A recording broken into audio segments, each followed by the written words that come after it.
We know we've got two games in basically a day and a half. So we wanted to buy some minutes early, a little bit like we did with Nick in the first two games.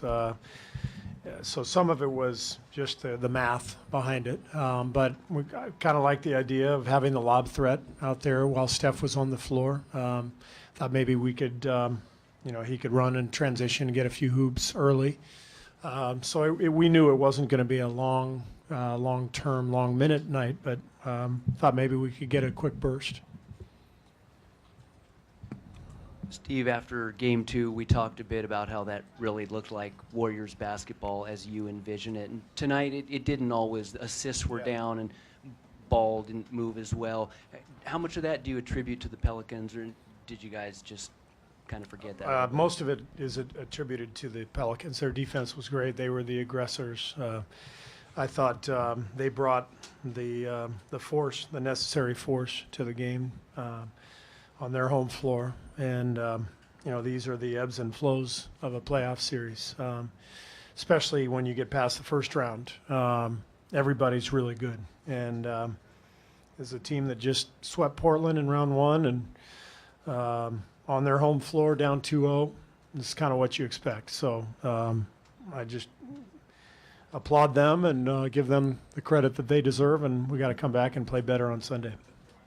Steve, even aside from the JaVale minutes, there wasn't a lot of the small unit, maybe just the end of the first half. Was there a strategic reason why you kind of went away from that? We're still getting Steph back and getting his legs back. And as I said, we're mixing and matching, and we're looking at different lineups, but we're trying to find some minutes because we don't want to overload everybody. And but we'll get to that. Steve, it didn't look like Steph had the same energy or fluidity. Yeah. You think that was fatigue or? Game two is always the hardest one after you come back from an injury. Game one on a return, you got the energy, you got the adrenaline, you're excited. The second game back is always much tougher, and I just thought he didn't look as sharp with his movement. Obviously, he didn't make his shots, 6 for 19, but more than that, it was about just the energy, the legs. But that'll come, and it just takes some time. Steve, were those corner threes by Ian Clark? Did that kind of bring you back a little bit? And is that kind of the type of game you expect from a guy like that? I don't expect Ian to get 18 points against us. I love Ian. Ian is one of my favorite guys we've ever had here. But yeah, he played a big role. Solomon Hill hit the 3 threes early. You don't expect that.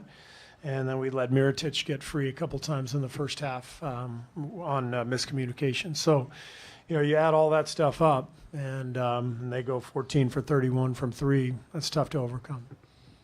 What was the problem defensively, though? I think they shot 50% overall, 45% from 3, like you said. Like I said, they brought more force, more intensity to the game than we did. And I thought we made mistakes that we didn't make in the first two games, but I also thought they played a lot better. So it's a combination.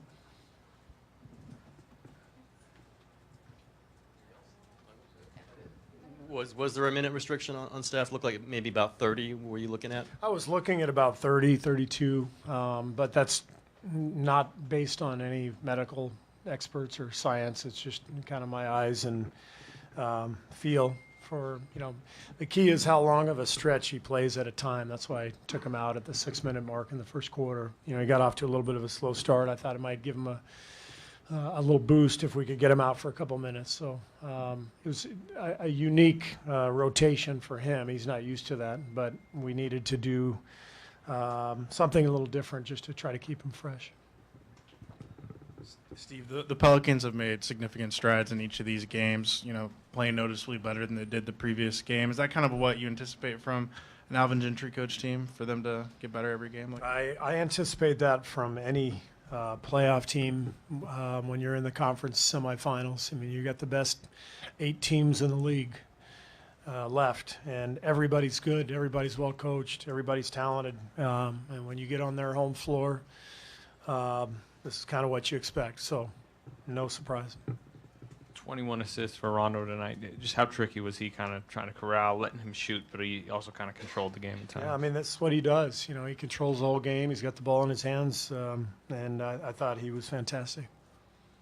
Steve, over here to your left.